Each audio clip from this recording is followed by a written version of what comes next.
Hello mga kabuks, mga sir. Magpapalit po kami ng front hub bearing ng Photon Traveler. Yan. Ito po yung bearing nya. Yan, di ba sa high ace yung pinangtatanggal natin? Ito yung ating lumang pinangtatanggal, oh. Tapos may mga pin dyan. Yan, yung dalawang pin. Actually, apat yan na wala na yung dalawa. Sa katagalang gamit, lumuwag na. Kaya ito na yung pinangtatanggal natin sa i-ace. Ang problema, hindi po tutugma dito mga sir. Ayan, o. So, graduate na tong luma kong pangtanggal. Gagawin ko, lalagyan ko na lang ng tainga-tainga to. Ito, on the spot, gumawa tayo ng pangtanggal, o. Nag-cutting tayo. Ayan, o. Ayan. Baka sasabihin kasi na naman ng mga commentator natin dyan, nagkaroon lang tayo ng pang press kaya hindi na natin sinisinsil to. Ito po yung sinasabi ko dati nung wala kaming pang press sa i-ace. Ito yung ginawa ko. So ngayon, on the spot, gumawa na naman ako o gagawa na naman ako ng pangtanggal. Ayun, o. Nagputol lang ako ng bakal dito. So ganitong bakal lang galing yan. Tapos i-welding ko dito. Ayan.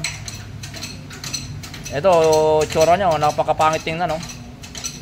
Pero pang madalian lang, pero napakatagal na panahon namin magagamit to.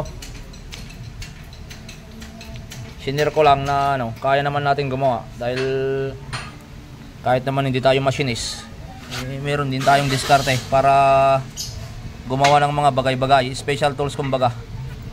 Yan, o. Okay, welding na natin to.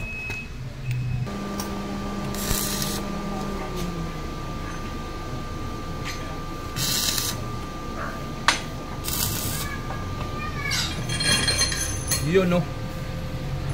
Okay, puro weld tayo. Testing. Yo, pasok. Okay, yun.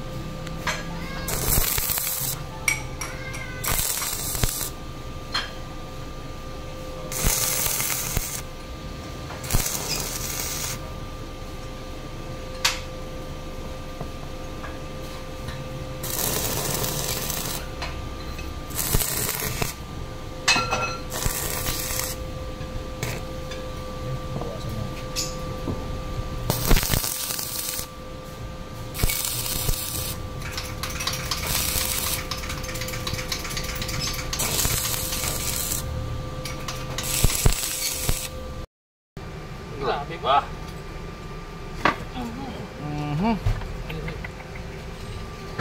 Bibigay yata yung ginawa ko, ah.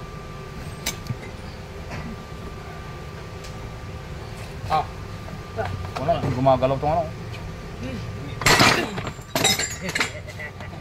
Bigyan nga pala. Ha? Uy!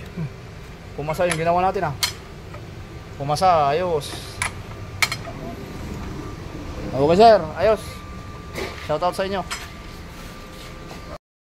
Okay mga kaboks, gumana ang ating on the spot made na special tool para sa pangbukas ng nut ng Photon Traveler.